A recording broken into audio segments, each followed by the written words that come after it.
started. Welcome to the very first 2021 Dakota State University CybHER Conversation, now brought to you by Peraton Corporation. We're so excited to have those of you who can join us live. If you're watching this from our YouTube channel, where we have all of our previously recorded conversations, thank you, and we hope that you'll be able to join us live someday too. My name is Katie Shuck. I am the CybHER Chief of Strategy and also a graduate student at Dakota State University. And with us today, we also have Kampi Narukonda, who is CybHER's Chief of Operations and also a fellow graduate student there. We have Dr. Pam Rowland, who is one of the co-founders of CybHER, and Dr. Ashley Podorotsky is unable to join us today, but wishes everybody a great week. And I'm going to introduce our speaker here in just a little bit. But before we get started, I do want to just let you know a little bit about CybHER. We are an organization at Dakota State University in Madison, South Dakota, that works to empower, motivate, and educate girls in cybersecurity, specifically in that middle school to high school range. But we're open to all students and go into schools at no cost. So this program for CybHER is brought to you by Peraton Corporation, and we're so glad to have them sponsoring it this year because that is something new. So thank you to Peraton. Now, if you do have questions at any time during the conversation, feel free to ask those in the Q&A that you'll find at the bottom of the screen. And we will get to that in a little bit once we get to the question and answer period of the program. But without further ado, I do want to welcome our very first professional that we have with us, Stephanie Olsen, who is the Customer Trust Team Leader. I had to make sure I got that right, at Netflix. And I know everybody here is probably very familiar with Netflix after this past year of being at home. I know my family and I are very familiar with it. She works at defending against fraud and abuse and has worked in the security arena for many years now. So we're so excited to have her with us. And Stephanie, without further ado, I am going to hand the program over to you and let you tell us what you do and how you got to that. Sure. So, hi everyone. Thanks for joining in today. As Katie mentioned, so I lead an organization in the information security org at Netflix called Customer Trust. We are an engineering organization where we really build detection and prevention systems and services to protect our ecosystem against fraud and abuse and different adversaries that try to attack us. So I'll give you just a little bit of kind of my background. I'll say, like most folks that I know in security and certainly in the world of fraud and abuse, I came across it sort of by happenstance. So I have an undergraduate degree in music and a minor in computer science. When I went into college, I came in kind of with my grand plan. My father owns his own company and had started it in the mid 80s. And so I thought, well, I'll go through school, I'll get a CS degree, I'll work for my father, I'll take over the business, and this will be great. And so, like all good plans, it totally fell apart about halfway through my college career. I just decided that there was a math component to the work that I was doing that I wasn't really interested in. And I recognized that I loved computers and I loved technology, but I didn't want to be a programmer. And so I had always been a musician. I played the clarinet for many years and I was a performance artist as a singer. And so I pivoted into that. And then when I got out of college, I recognized that that was not that useful in terms of a degree because you don't really need a music degree for anything unless you want to be a professor.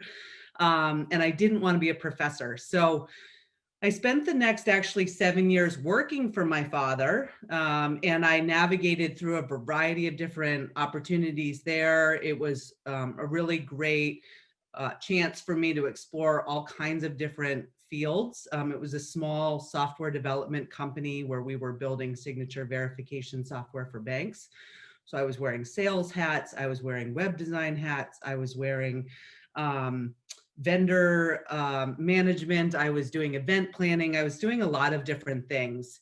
And over that time, I got introduced into people management, and I ran one of the subsidiaries for us. And so I really just enjoyed a lot of the leadership qualities that I was building. And that led me to my career actually at Google. So back then, this was a while ago. I started Google in 2004. So back then, that was a time where you posted your resume up on monster.com, which I don't think even exists anymore. I'm not sure. um, and a recruiter reached out to me, and they wanted to, talk to me about the background that I had in digital image processing. And they brought me in to work in a effort called Google Book Search, which was digitizing library books and making them available for students across the world. And so I joined in and spent the first 7 years of my career at Google running an operation in partnership with Harvard University and a variety of East Coast library partners. And from there, I then decided that this was, somewhat into my career. I was about to get married. I thought that it was maybe time for me to expand outside of what I've been doing for a while. And so I started looking at other jobs at Google, and there was an opportunity to get into fraud management in California. And because my husband is originally from Colorado, he said, let's do it. We were living in Massachusetts at the time. So I said, okay, great. So I took that role, and, there were some key things in the role that I think I thought that I would enjoy, but I had no experience in fraud. I hadn't really thought about security. I liked structure. I liked being able to engage with people. I liked innovation. And so this seemed like a good fit. And I think it was really soon into my career there that I just fell in love with fraud. So at Google, I managed basically all of the fraud that was not advertising. So when you think about like Google Play and people that are trying to defraud things within the Play Store or on particular apps, or things like Google hardware, where fraudsters were trying to steal physical devices, right? They would order things with stolen credit cards and they would get them shipped to different places. And so it was a really exciting job. I spent that time really kind of like developing my fraud skills, understanding more about the adversarial nature of fraud, understanding the ecosystem, understanding how to scale certain situations and processes. I ended up leaving Google in 2016 to take an opportunity at Pinterest, where I headed up spam and fraud mitigation there. Pinterest was a different kind of fraud. This was a lot of content abuse. So, Pinterest is obviously a visual content generating company, right? So you post a lot of things, user generated content. That's an entire world within the fraud and trust and safety space, where you have to sort of understand the nuance of different kinds of spam attacks and different kinds of content abuse that can occur, such as some of the bad things like hate speech and bullying and different kinds of issues that come up in that.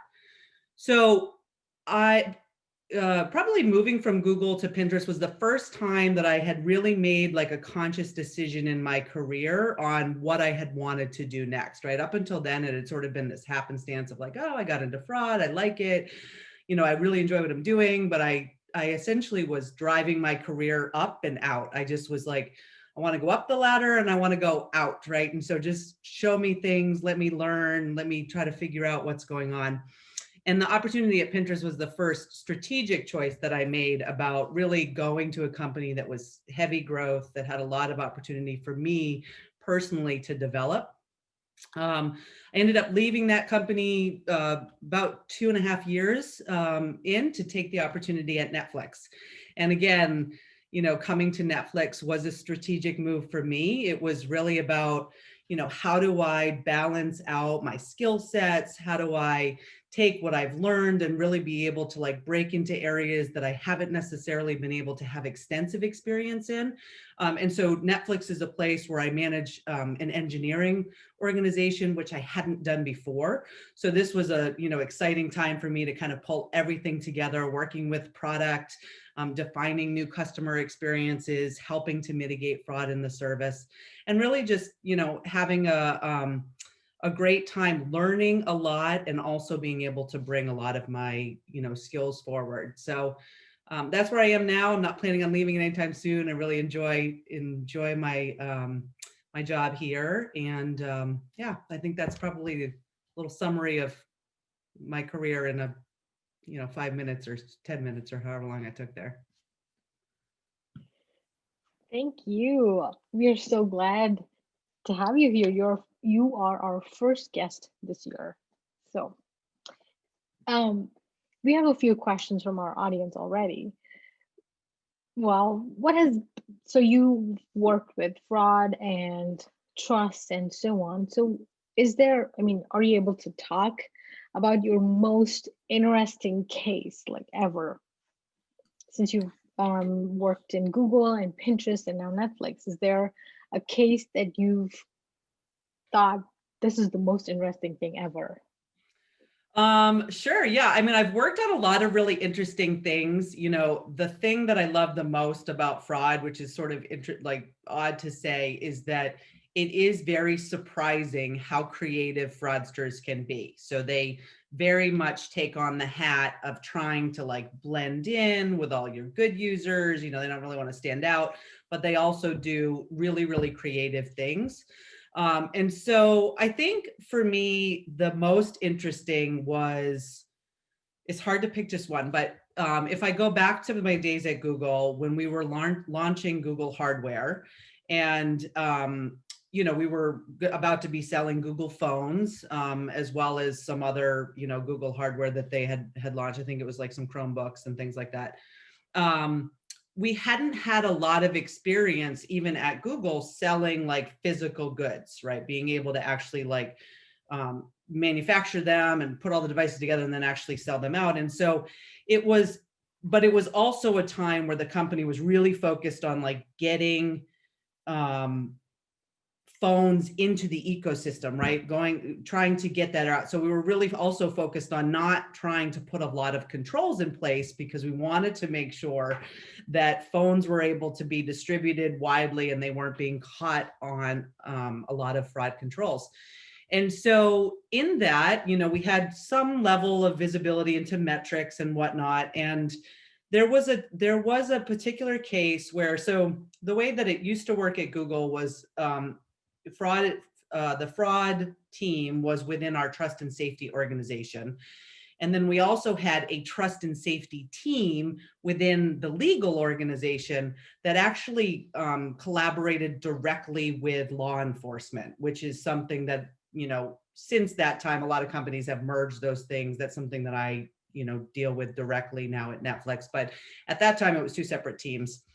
And there was a gentleman that we used to collaborate with a lot that kind of highlighted, hey, I can see that you all are identifying a bunch of this fraud that's going on. We found this, group of users who were essentially sending these phones to centralized places. And then what they would do there is they would, pick up the large packages and then they would go off and they would sell them in their own markets, or they'd ship them internationally or whatnot.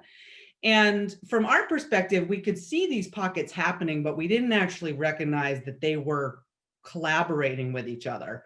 And so what ended up happening was, through some collaboration and some additional data analysis, we were able to help that trust and safety team actually do some in-person raids of these particular rings to find out actually that all over the world, there were these pockets of Google hardware that was being brought together. And it wasn't just Google, it was like a ring across a lot of different hardware that was happening. And so we would get these pictures from, the trust and safety point of contact, and there'd be all these boxes of Xboxes and Google Pixels and all of these different things, and be like, got another one, and so I don't know, it's just really fascinating to actually see it come to fruition in real life. So lots of the fraud that we deal with on a day-to-day basis is just something that we have to deal with, and we don't really ever get to the place where there's legal ramification for it.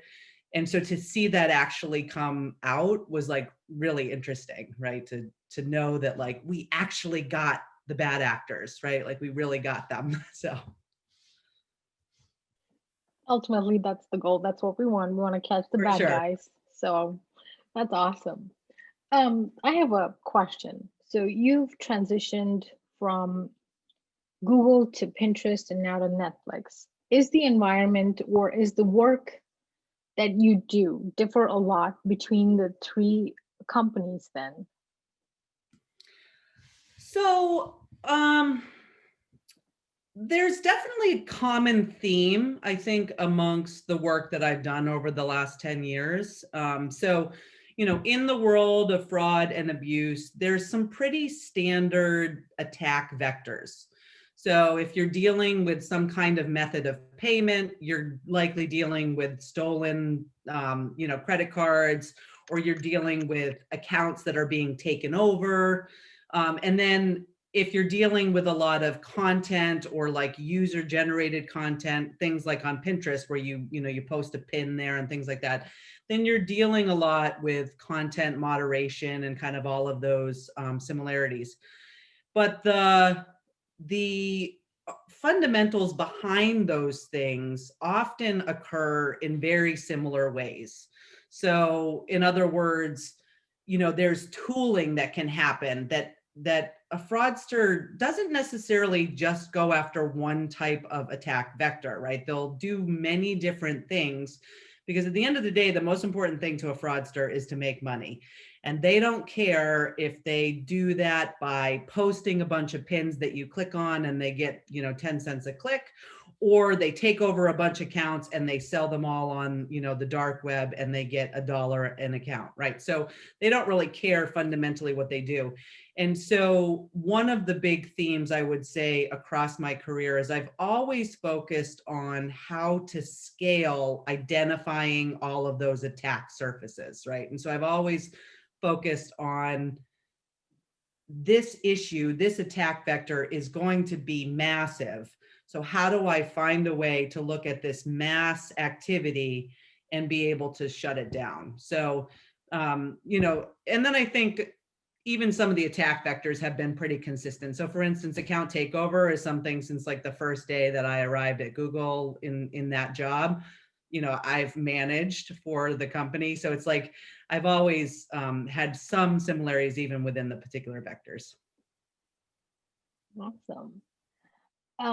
So another question from our audience. What's something that you've learned that you did not expect to ever encounter or to learn? What's something I've learned?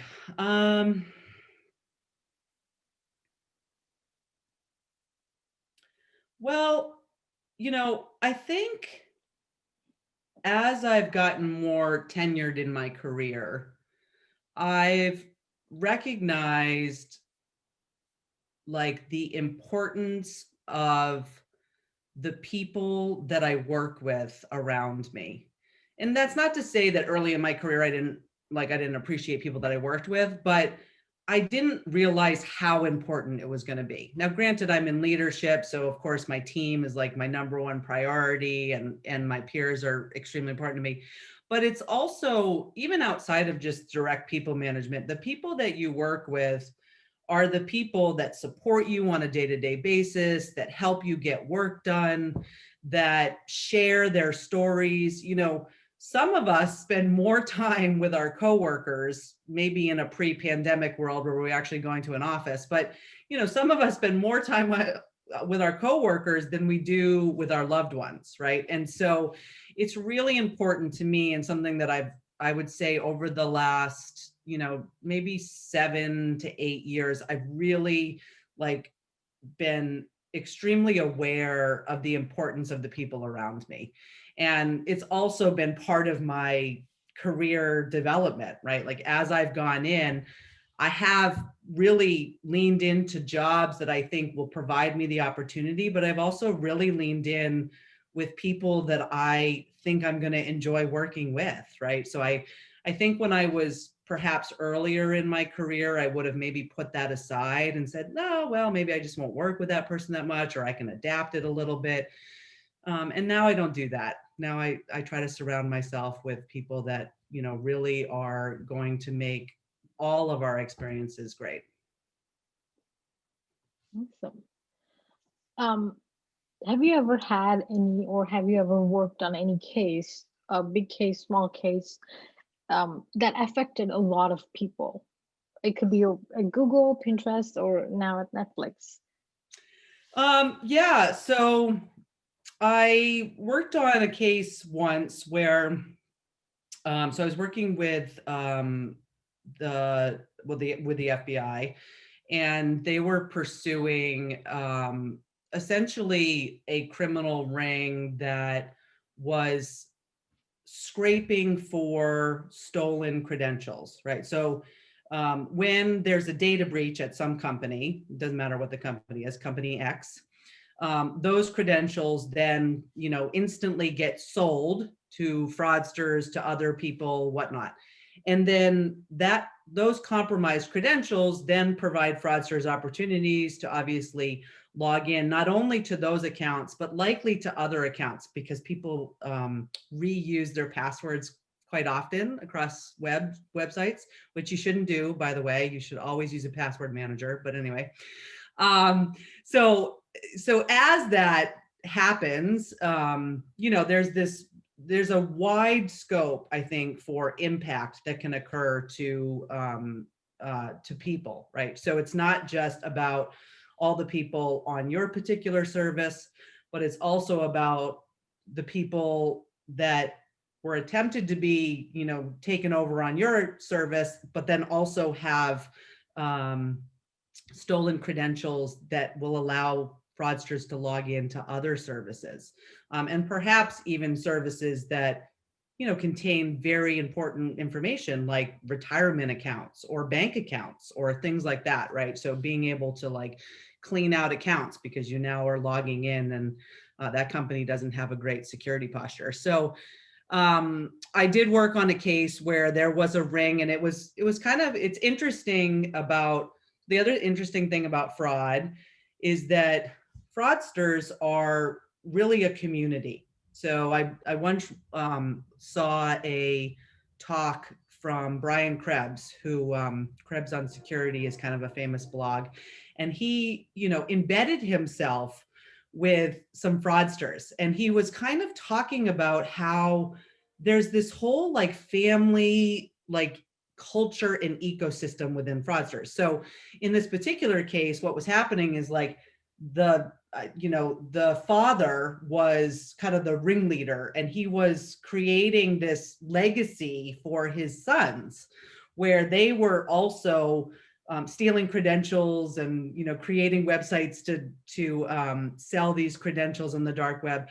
And over the course of this probably about 10-year span where this activity was being monitored, there were so many different websites that were selling so many different credentials that I would say, like millions of users were being affected over time, because there was sort of this really continuation of being able to perpetuate that stolen information, right? And unless the user themselves actually takes proactive action, that's something that just keeps happening and keeps happening and keeps happening. So those are cases where it's fascinating to help, because fundamentally you get to really like with not it's not extensive work on our end to be able to collaborate and help there, right? That's something that we could do quite easily, and then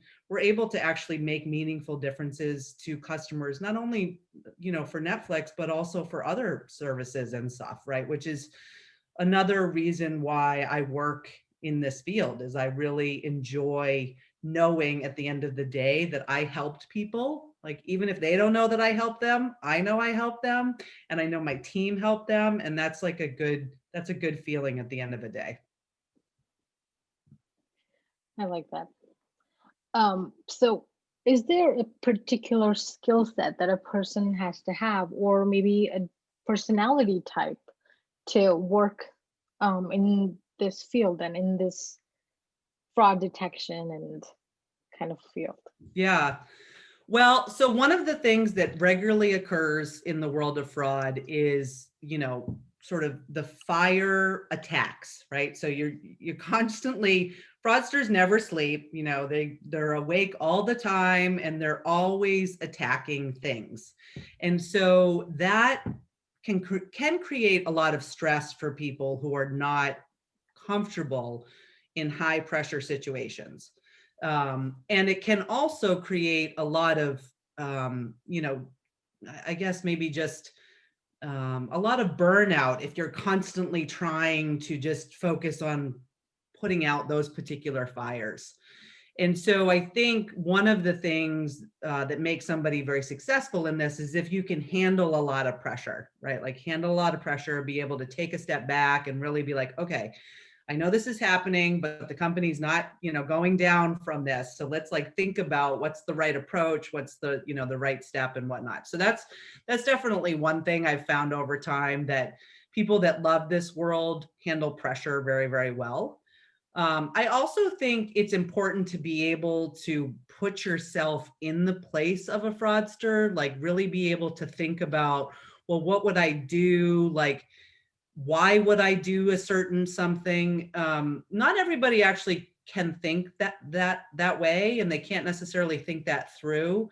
And so being able to kind of put yourself in that position allows you to develop solutions or come up with ideas to mitigate whatever it is they're doing a lot more easily, right? So that you're actually being able to say, oh yeah, I can see like what would be happening here. This is probably how it's going to play out. And then, you can go off and try to mitigate that through, whatever solution you're trying to build.